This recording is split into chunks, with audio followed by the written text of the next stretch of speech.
Golden State Media Concepts Baseball Podcast. We cover everything Major League, from spring training to the World Series. We've got your favorite club covered, from New York to Boston to LA. This is the Golden State Media Concepts Baseball Podcast.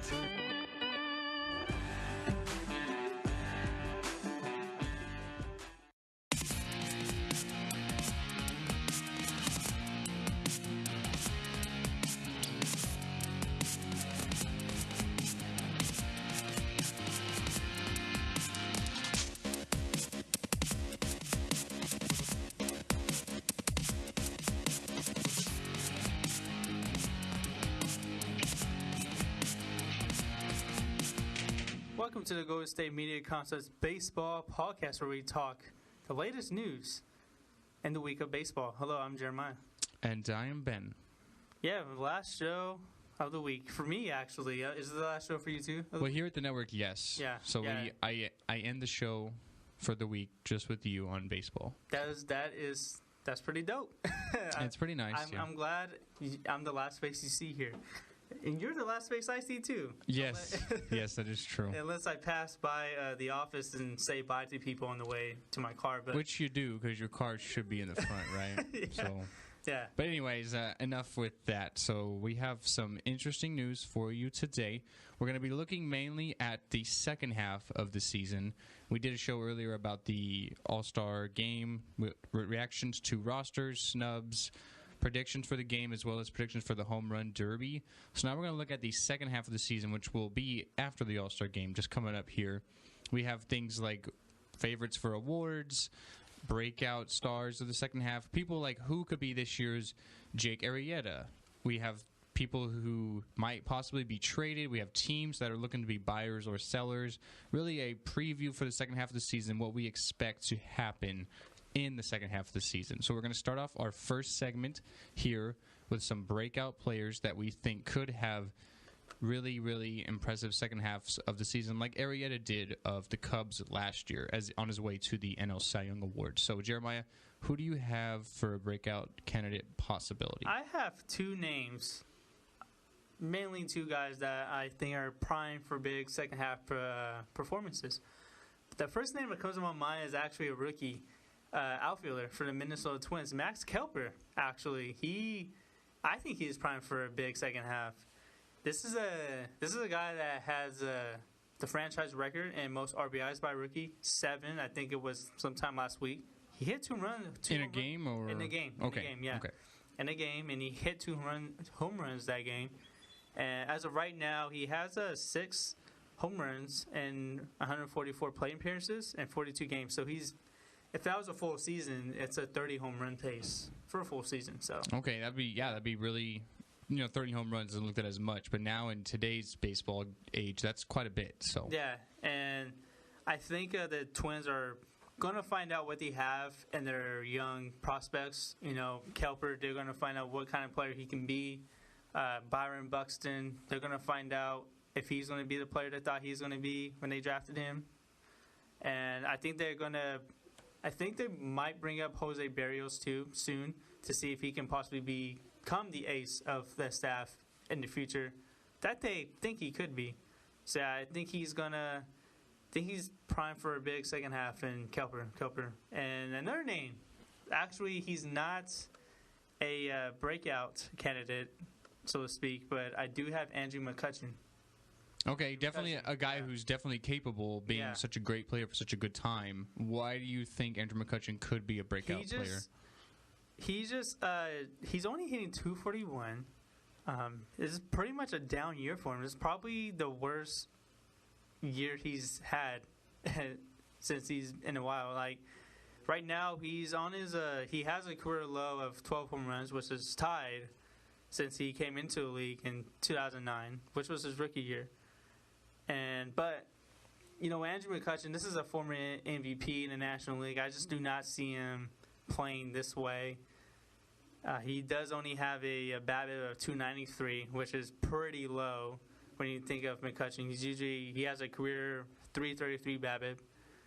and he only has 32 RBIs. He does have 12 home runs. He hit 3 in one game earlier this year, and I think he's primed for a big second half performance because the Pirates are still contending for a wild card spot in the National League, so they're going to need a lot of help from McCutchen to come in the clutch. Yeah, like that. Coming through in the clutch from McCutchen. I like that. You like that? So I have a couple names on my list as well.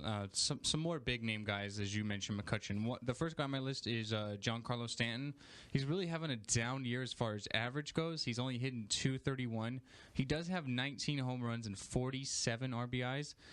He has hit 4 home runs in his last 4 plate appearances, which is an MLB record. So he's really turning up the heat on the long ball. And he's such a good power hitter. He's hitting at least 22 home runs in every season he's been in the league. And he's at 19 now. You got to figure he's going to at least get there. His career high is 37. With already at 19, he's already a little over halfway there. So I think in the second half, if he can continue his power production, really a big help for Miami Marlins, who are trying to push towards an NL wild card spot. I think he's definitely the leader of that team, along with Jose Fernandez on the pitching side. But as far as the offensive goes, I think it's going to need to be Giancarlo Stanton if they are trying to push and be contenders in the second half of the season towards that wild card spot. And I think he has a great chance because he is sort of turning the heat up. He's going into the home run derby in for the All-Star game. A lot of times, if you can get in a comfortability of that, I look at kind of like Josh Hamilton a long time ago. He was hitting a lot of home runs in the home run derby, and then the second half he kind of could continue that. I think Giancarlo Stanton could definitely be one of those guys that could turn it up and really help Miami Marlins push for that wild card spot. The other name on my list is Dallas Keuchel, the left-hander of the Houston Astros. Keuchel he's having a really bad year, the reigning Cy Young Award winner. He's got an ERA of 5.02. He's 6-9. His WHIP is 1.4. So he's having a really bad season. A guy who you think after a Cy Young Award winning season would not be having a year like that. But he has won his last 4 starts. So he is going into the All-Star break with some momentum going on. The Astros as a team are really going into the All-Star break with some momentum, really pushing towards another wild card spot, having started the season so terribly, and now they're only 6.5 behind behind the Rangers for the AL West. And you look at the Rangers, they might have been the most impressive team in the American League this year, and that's still quite a cushion, but they still are there and still have breathing room behind the Texas Rangers, and they are really pushing towards that American League wildcard spot. I think if they are going to do that, as far as the pitching staff goes, it's got to be their ace. It's got to be Keuchel, because you look at their offense, it's pretty good. You have guys like Altuve, Carlos Correa, who are really doing good with not only hitting for average, but now hitting for power in Altuve's stance there. So if you look at a guy, I think it's got to be Keuchel. He's, like I said, he's won his last 4 starts. His last start, which was a couple of days ago, he went 6 innings and only gave up 2 runs. So he's also struck out 6 in that game. So he's trying to sort of turn it around and do a lot better, and I think he could be key to the Houston Astros' chance to get a wild card spot, maybe even catch the Texas Rangers. Yes, the Houston Astros definitely need Keuchel in the second half. If they want to push for that wild card spot, the Astros actually need that whole rotation to play well for them, because we see what this lineup can do potentially. You know, they're all or nothing. Yeah, it's such a scary it's lineup. Scary, but they can be really bad at times too, because the Astros are one of those strikeout-prone teams. They can strike out a lot, but they can hit a lot of home runs as well. Yeah, so I mean, the pitching is really key for their second half, and it starts with Keuchel. He's the leader of that staff, so that's why I think he definitely has the experience. He's been a good pitcher before. He's having a bad season, but he's kind of turning it around. I think he's got to be that leader for this staff and for this team, really, in order to keep the positive momentum going that they have coming into the All-Star break, going out of it. And they're getting really good performances from Lance McCullers, who had, I think, 10 strikeouts his last start. They're getting a lot of good play from Doug Fister, who's been on the roll lately. So, yeah, this pitching is very vital to the Houston Astros if they're going to make the wild card spot. So, yeah, and so those are the only 2 names you have on your list, right? Yeah, those are 2 of my big names there. So you have a few more, right? I have a few more. I'm not going to go more in depth to them due to time constraints. I have Lucas Giolito, prospect. He was the top prospect in baseball heading into this year for the Washington Nationals. He he came up last week. He only pitched 4 innings due to rain, but with injuries to Joe Ross, I think he can manage to be on the rotation, Giolito, because I think Ross has a shoulder injury, and those take time to heal. So Giolito, I think if he can stay in the rotation, he is primed for a good second half. And Jameson Tylon, another top prospect heading to this year. He actually just went on the DL, but he could get activated on the 15th, which would be practically after the All-Star break. And I think he's primed for a big second half as well. Okay, we'll have to wait and see. And as always here at the GSMC Baseball Podcast, we will update you on who some of these great breakout performers are of the second half of the MLB season. So we're going to take our first commercial break here at the GSMC Baseball Podcast, and we'll be back talking some contenders or pretenders through some of the teams that are really doing well in the first half of the season. So we'll be right back here. Don't you go anywhere. Tired of searching the vast jungle of podcasts? Now listen close and hear this out. There's a podcast network that covers just about everything that you've been searching. Hey! The Golden State Media Concepts Podcast Network is here. Nothing less than a podcast bliss with endless hours of podcast coverage. From news, sports, music, fashion, cooking, entertainment, fantasy, football, and so much more. So stop lurking around and go straight out to the Golden State Media Concepts Podcast Network. Guaranteed to fill that podcast itch. Whatever it may be. Visit us at www.gsmcpodcast.com. Follow us on Facebook and Twitter, and download us on iTunes, SoundCloud, and Google Play.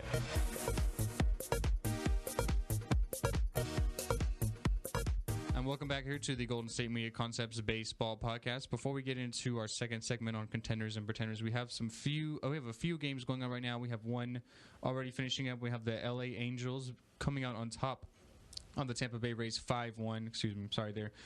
Hector Santiago goes 7 innings, gives up 3 hits, no runs, strikes out 9. Yeah, so really impressive. Really good start for him. Really impressive performance for him going on there. And then currently at the end of the third inning, it's the Pittsburgh Pirates up over the St. Louis Cardinals 1-0. That's Tyler Glasnow's first Major League start being promoted today for the Pirates.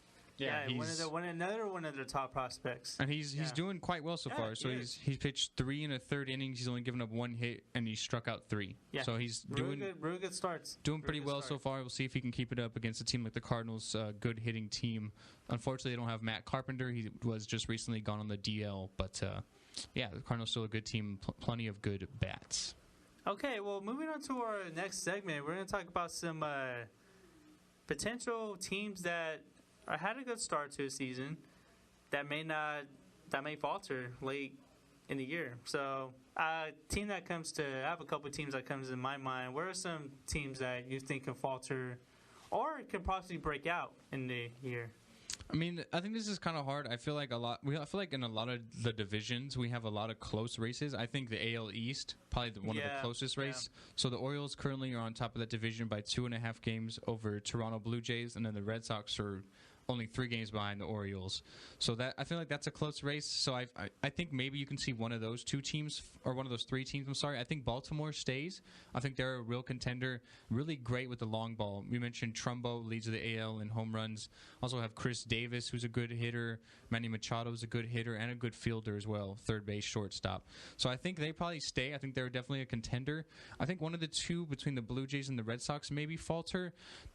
If I had to pick one, I would pick Red Sox to. If I had to pick one, I would go with the Red Sox as well, because they've had such great success. They're currently at 46-38, which is a great record, but they've had such great success on the offensive side. Their pitching has really been not good this whole season. They're winning a lot of games through their offensive hitting.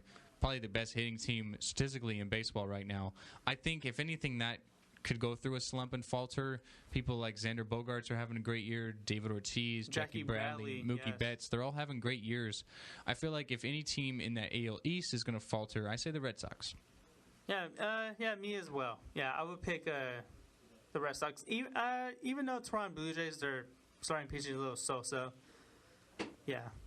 And then National League, a team that comes to my mind that can falter is probably the Miami Marlins. Oh, you're going to hate on my Marlins like that? You're going to hate on Giancarlo Stanton? Yeah. Why is that? Well, dude, we talked about him on our last episode here. Well, a couple episodes ago. I don't know. Their pitching, it just scares me. You know, I don't. Outside Jose Fernandez, that is true. I just don't see him competing well late in the year. Even if Giancarlo Stanton does happen to break out, which I think could happen, I just don't see him playing well against the other teams in the playoffs. You know, and they're in a tough division as well in the NL East because they got the Mets, they got the Nationals in there as well. Okay, so talk to me about a team like the Astros, a team that's had such a great last month of the season, fighting for a wild card spot here. They're currently out of the wild card by half a game behind Toronto and by Boston. What do you think about the Astros? Contender or pretender? I think they're a contender, actually, legit, because they've been there before last year. You see what this lineup can do. I said it in the previous segment. They can strike out a lot, but they can also hit a lot of home runs. Okay, one team I like in the AL they're currently 3 games behind Toronto in the wild card race is the Kansas City Royals. I don't know. I don't see them making it. They have a lot of injuries. Yeah. Lorenzo Cain's been on the DL. Wade Davis has been on the DL. But they are the defending champs. You can't really count them out, can you? It's hard to. I just don't see the Royals getting back to the playoffs this year. I think they're just gonna. I think this is kind of like an off year. I just don't see it. I can see them maybe getting back next year, but I don't see it this year from the Royals. Well, you never know. They can prove me wrong, and I mean, they do have the one thing that does scare me is their injuries. And for being such a good team, when you have to overcome 2 guys that really come to mind, I mentioned Cain and Davis. Those are probably one of their best hitter and one of their best pitchers being a closer. So if you have to overcome those, it's tough. It's not so easy. I'm not really a fan of their pitching rotation as well. It can be really good and really bad. So okay, yeah, it's kind of hard to rely on that rotation. Their lineup is pretty solid for what they have. Yeah, Even with injuries, I agree with you on that. But the pitching rotation, yeah, I don't see it because at the end of the day, you need pitching to contend. That's what wins championships. Exactly. A team that I feel like is definitely a pretender in the National League is the Dodgers. The Dodgers currently sit at top of the wild card standings by half a game over the Mets and then 2.5 ahead of the Miami Marlins, as you mentioned. When you look at the Dodgers, I really see them as a one-man team. Kershaw, who's injured right now. He's injured, yeah. So he was on the 15-day DL. He still currently is on the 15-day DL. No, I see maybe a 2-man show. Clayton Kershaw and Corey Seager.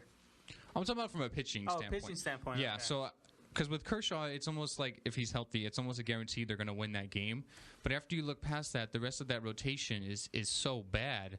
I feel like they're depleted. Yeah, it's definitely injury plated, as you mentioned. I feel like they're a team that's going to drop off. I don't really have much faith in their lineup. Totally, it's shaky. They don't have They don't. It's not. It's not what it was a couple of years ago. Yeah, they're not as scared as they were a couple of years ago. And when you don't have that pitching to fall back on, I think they're a team that's definitely going to drop. They're currently in the wild card. I would say they don't make the playoffs. Yeah, I agree with you on that. Maybe a couple of weeks ago I would have said maybe they'll make the wild card, but after what has happened to this team, I just don't see it with the rotation. I know they have maybe a couple pitchers coming back soon. You got Heijin Ryu, but he hasn't pitched in it felt like he hasn't pitched in 5 years, even though he last pitched in 2014. Yeah, when you take such a long layoff, it takes time to get adjusted to that. Yeah, and they got Brandon McCarthy also, who's in Tommy John, has Tommy John injury right now, recovering. They just demoted Julio Urias, who I don't understand. I understand why they're limiting his innings, but when your biggest need is pitching, you need your big, tough, good guys in there. Well, he's really struggled. I think maybe he's shown a little bit though. He's shown a little bit what he can do, and even another pitcher that was doing really well for them was Alex Wood. He was emerging as a strikeout pitcher before he got hurt. So I think honestly, with the injuries to their pitching rotation, it's going to be tough for them to compete, especially in their division. With the Giants. You got even the Rockies are kind of making. Even the Rockies, who are good, they're making strides. Definitely a team who can hit a home run anytime. Exactly, they can possibly maybe go on a run, maybe just because of that offense alone. So yeah, I just don't see him in another. Do you think the Pittsburgh Pirates are a pretender? I don't know. I'm still on the fence with Pittsburgh. They're kind of hard to figure out right now. They've been great lately. They won their last 7, and they're 8-2 out of their last 10. So that's really good, and that really puts them right there in the midst of the wild card standings. But without their recent streak, they're not there. They haven't really seen any consistency from them. So I'm still on the fence about Pittsburgh. I don't really know. I think they definitely have a good chance because I do expect the Dodgers to falter. I think the Mets will probably stay around there. They do have a lot of injury concerns as well, but I think they'll be okay. And then you have really Miami and then Pittsburgh and St. Louis. I think between Pittsburgh and St. Louis, I think those teams are going to be the ones that are fighting for that last spot with New York. Okay, I can. I'm still on the fence about them. I can totally see that actually, because I think Pirates are going to need production from the 2 top prospects, Jameson Taillon and Tyler Glasnow, who just got called up. We don't know if he's going to be up for if it's just a spot start or not, but the pitching rotation has been kind of so-so for them. Also, Francisco Liriano, he's been up and down. Garrett Cole, he's been injured this year. I'm not sure if he came back or not, actually, to be honest with you. But Liriano's had his fair share of injuries, and then you mentioned Cole has as well. Yeah, and then so if they get production from the 2 top prospects in the 4 and 5 spot, then that's a huge boost for them. And honestly, I would, if I had to pick a team right now to win the second spot, because I do think the New York Mets are going to win the first spot, I would have to go to Cardinals.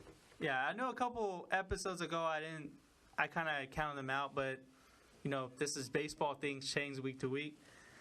Yeah, I can't discount the St. Louis Cardinals out right now because they just have such good depth in the infield and the outfield. There's so many guys they can plug in at any time.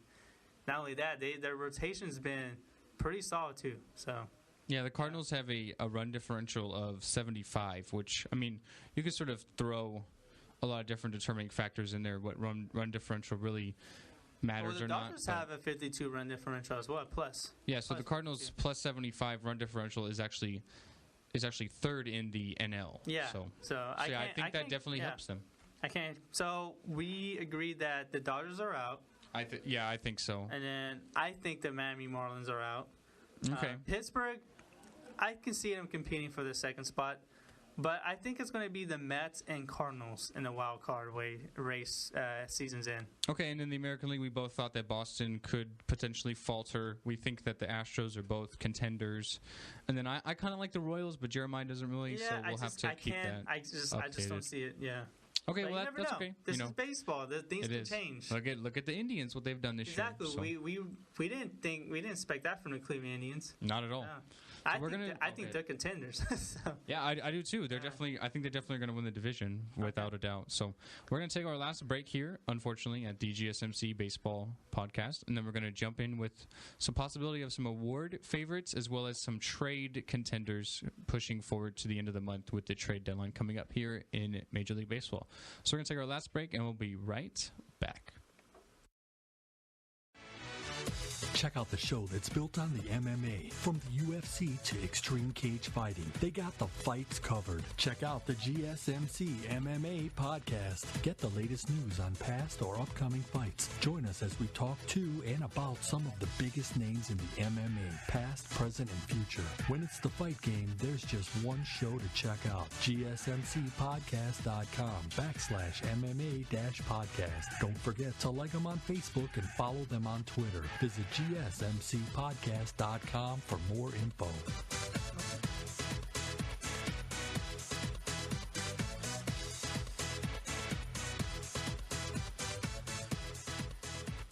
Welcome back to the GSMC Baseball Podcast, and Ben and I will actually talk about our award candidates for MVP, maybe Rookie of the Year. Yeah. Okay, and as Cy well Young. as Cy Young. Yeah, So leading off here, what do you want to start with? We'll start with we'll leave the MVP for last. So we'll start with Rookie of the Year. Okay. And then we'll go Cy Young and then MVP. So I will start off with my favorites in the NAL Rookie of the Year. Okay. I still think Nomar Mazara is still the leader in the American League race. It's kind of a...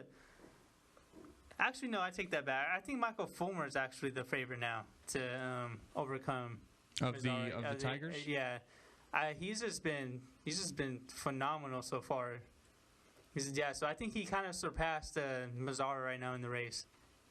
Okay, yeah, it's funny because you wouldn't think of him as really the leader of the Tigers staff at the moment, but he really is. Because you have people like Verlander there, but it's really been him ahead of Verlander. Yeah. So and then for a rotation that had guys like Zimmerman, Jordan Zimmerman, Verlander, who you just mentioned. Yeah, he's been quite a surprise for the Tigers this year. So yeah, I'm gonna have to give him the American League Rookie of the Year award now. And you don't really see pitchers very often. No, a lot of times they go with the offensive players because they play every day. So that would be definitely great for him. But it's kind of I'm not going to lie, it's kind of a weak American League race right now. It was because earlier I had Mazara as the favorite. But, he's been kind of too inconsistent to, contend for that award. And for the National League, I'm going to have to still give it to Corey Seager, hands down. He's definitely the favorite. It's just hard to write him off right at this point. He doesn't even play like a rookie. That's what's most impressive. It seems like the thing I like about Seager is both in the field and when he's hitting, he's so smooth. Yeah. It's like he's been doing it for like 10, 15 years already in the big leagues. Like the moment doesn't really get to him. And like he's already playing this well. He made the All-Star team as a rookie. Think about his potential 5 to 6 years from now. You know what I mean? That's so scary. Franchise player for the Los Angeles Dodgers. Definitely. He's such a young age, and we mentioned in the last segment, their lineup is really shaky. You look at people like Adrian Gonzalez, but he's really an aging guy. Yasiel Puig, who's up and down every year. Right. Yeah. So I think Seager definitely is the favorite. I think you have people like Trevor Story who could compete as well. He's such a good long ball hitter. Playing in Colorado as well, you have that added advantage. You can't forget about Steven Matz, also from the New York Mets. I know he's been kind of shaky lately. Had some injuries as well. So yeah, I think he can potentially emerge in the race. So it's a little more stronger race than the American League, even though they're both hands down the favorites right now. So okay, so that's our Rookie of the Year. So now move on. We're going to do Cy Young now because we're saving MVP for last. So what do you like in the AL?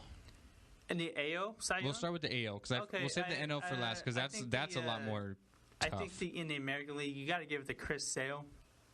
You just have to give it to Chris Sale. It's just hands down, like, probably the best pitcher right now in the American League. Yeah, he's having such a great season. I guess you could also maybe mention Danny Salazar. What do you think about Danny Salazar? Yeah, you can. You definitely can put him in there. You definitely can. And other names that come to my mind, actually, in the American League. Yeah, Chris Sale's currently 14-2 with a 2.93 ERA, and he's got 118 strikeouts. So, really, really impressive. The ERA is a little high, 2.93, almost 3, as opposed to some of the guys in the NL. But the 14-2 record is what really stands out, and the strikeouts for Sale. So. Yeah, and another couple of other names actually in the American League that I think that could emerge is Cole Hamels for the Texas Rangers. I'm surprised he's had such a good season because he really fell off there. He did really fall off, but he's still having a respectable season. 9-2, 2.93 ERA, playing for the top team in the American League. So I can definitely see him winning that award. And I think my dark horse candidate at this point for the Cy Young Award is Aaron Sanchez. Okay. For the Toronto Blue Jays, I can see him pulling a Jake Arrieta in the second half. Like a great second half and really coasting. I can really see him do that right now. He's emerging as the ace of that staff right now. So okay, yeah, he's had a great first half. Let's hope and see if he can carry it into the second half. Yeah. So let's move over to the NL side. This is where it gets really, really interesting. This is probably a very tough race to figure out. Because you got guys like Kershaw who is on his way to winning the Cy Young. I still think he can. I think a lot of it depends on this back injury. Yeah, I still think he can. He has the ability to do that. But looking at other guys here, you got to look at what Johnny Cueto has done. 13-1 for the San Francisco Giants. He's just been a beast. Yeah, 13-1 ERA of 2.47. Definitely really well. Jake Arrieta, 12-3. He's also a guy you got to, talk about.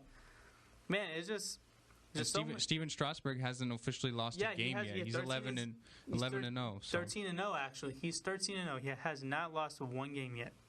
Yeah, he's had a great start of the season. And I'm sorry, it is 11-0. Yeah, 11-0. Yeah. And he's got an ERA of 2.71. That's a little high. He does obviously get the beneficial of a run advantage. Kershaw's 1.79 ERA really sticks out to me. I think about recently when you had people like Felix Hernandez win the AL Cy Young a few years back because of that ERA. His record was, I think it was like 14-14 or 14-13, something like that. But he won it because of that ERA. So it seems like voters really look at that number really importantly. But I think if he is going to have that back injury issue, then I think you can really count him out if he's going to be out for a long time because this race is so competitive. I mean, the list goes on and on. We mentioned Cueto, Arrieta, Strasburg. You can't forget about Jose Fernandez either. I was going to say Fernandez. You can maybe even throw in John Lester in there, Madison Bumgarner, Noah Syndergaard. So, I mean, it's going to be interesting to find out. I think in order for someone to really run away with this in the second half, they have to do what Jake Arrieta did last year in the second half. Because if all these guys keep doing what they're doing, I mean, it's really a toss-up as far as where you want to go. Yeah. I think as of right now, I'm going to have to give this Cy Young award to Johnny Cueto. Okay, debut season with the Giants. Yeah, I think I'm going to have to give it to him right now. Because of the injury of Clayton Kershaw, I think that's going to hinder Kershaw's chances of winning the Cy Young.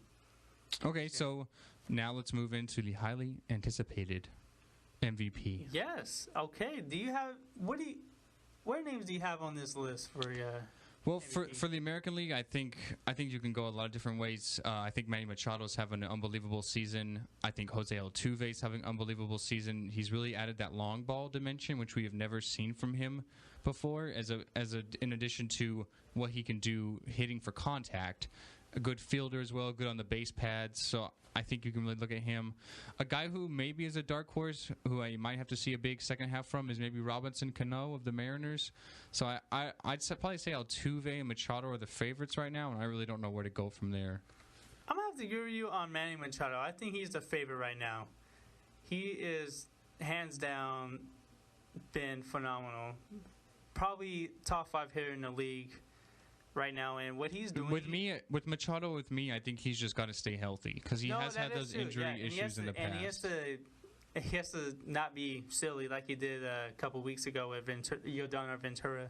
So if he just stays level-headed, stays healthy, just continues the way he plays with that strong Baltimore Orioles lineup, which I think is going to play a part in the MVP race. He's going to have a chance to put. I definitely think that helps him because he can. Who's RBI and run numbers? Exactly. Yeah. I was going to mention that because with guys like Chris Davis and Mark Trumbo hitting the long ball like they do, he can increase things like runs, drive those guys in. I think that really does help that you have such a strong lineup around you. He's not really having to do everything himself. Yeah, and then the thing about Jose Altuve is for him to win the MVP, the Astros have to make the playoffs. I think they have to make the playoffs. Yeah, you would see a lot of times. I'd say the only name that really strikes a bell to me recently is A-Rod, who won it when he was on the Rangers, the MVP of a team that's not really good, a team that didn't really Bryce contend. Harper won it last year, too, for the Washington Nationals. Nationals were okay. They weren't when I think about A-Rod, they were like the last place team, but the Nationals were. They didn't make the playoffs, obviously, but they were still somewhat there early in the season. Okay, yeah. Yeah, so let's go on to the NL. What do you got for the NL? The National League, you can go a lot of ways. There's so many. You can go with Yoenis Cespedes. You can make a case for him for the New York Mets. You can go with Nolan Arenado. Yeah, I think he's probably who I think is the favorite to win, even though his team might not make the playoffs. He's just emerged as an elite hitter. You can always put Bryce Harper in there. I know he's kind of been up and down compared to last season. You can probably make a case for maybe Daniel Murphy. I was going to say Murphy. You can make a case for him. To me, it's that average that really sticks out with Murphy for the Nationals, the infielder. That's what really sticks out to me. He's hitting 340. He's hitting 345. Yeah, that's impressive. So that is impressive, and he's in that deep lineup too for the Nationals. Yeah, I mean, I think more so in the NL, it's a lot more competitive because we don't really have any big-time standout performers like we do in the AL. I think you can go a lot of different ways, as you mentioned, so we'll have to wait and see the second half starts. So the National League races for MVP and the Cy Young is going to be exciting to watch. So I agree. Yeah. All right, so let's do real quick here.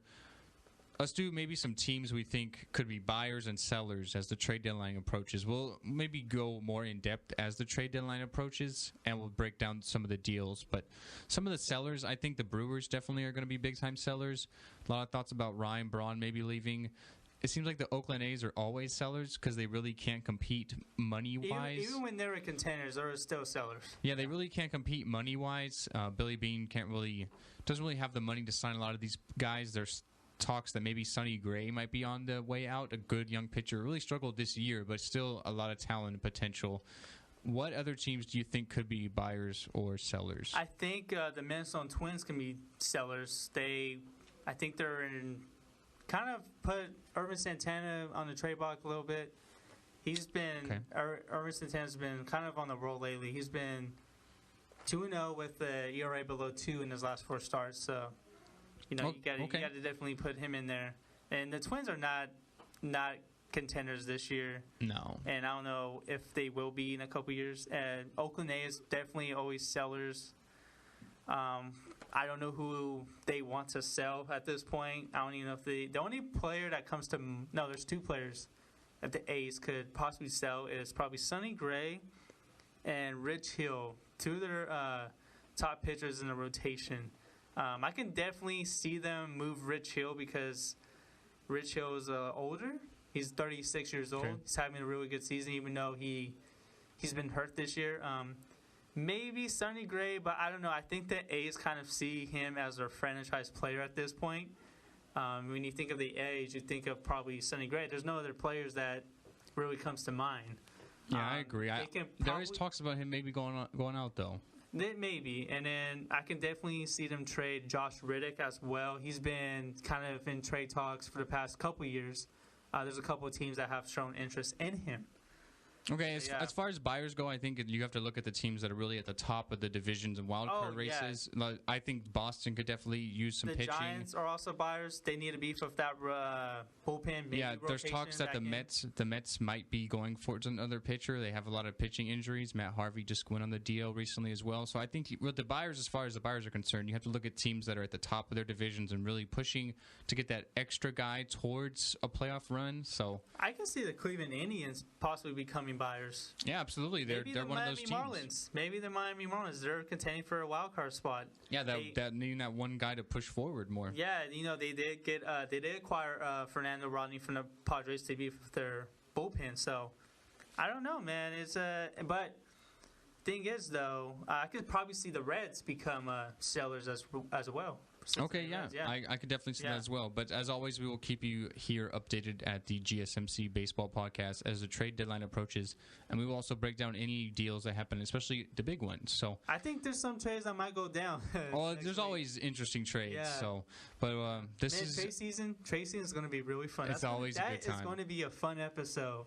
It's always a good time. Yeah. So unfortunately, we are going to have to end this episode now, Jeremiah. So where can everybody hear us at? What different sources and playback websites, apps can everybody hear us from? Oh, yeah. You can listen to the GSMC Baseball Podcast on iTunes, Google Play, Stitcher, YouTube, SoundCloud. You can also follow us at GSMC_baseball on Twitter and Instagram. You can like us on Facebook at GSMC Baseball Podcast. Also listen to us on GSMCpodcast.com. I believe that's the website.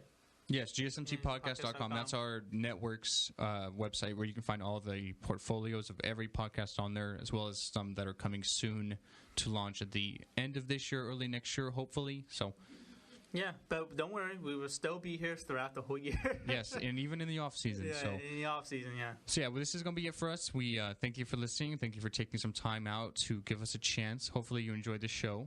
We always try to make it interesting. You guys have a nice weekend. Yeah, absolutely. Enjoy the All-Star game. Enjoy the All-Star game. Festivities start on Monday with the Home Run Derby, and then the All-Star game just a couple of days after that. And we will talk about it on Thursday. Yes, as we do our next episode. So that will definitely be broken down. So this is going to be it for this, unfortunately, Jeremiah. Hey, you know what? I'm excited. This is the last show of the week, so I'm ready to go. I wish I was in here all day. I'd love to just sit and talk to everybody. But so this is going to be it. We hope you enjoyed listening, and you guys have a good weekend.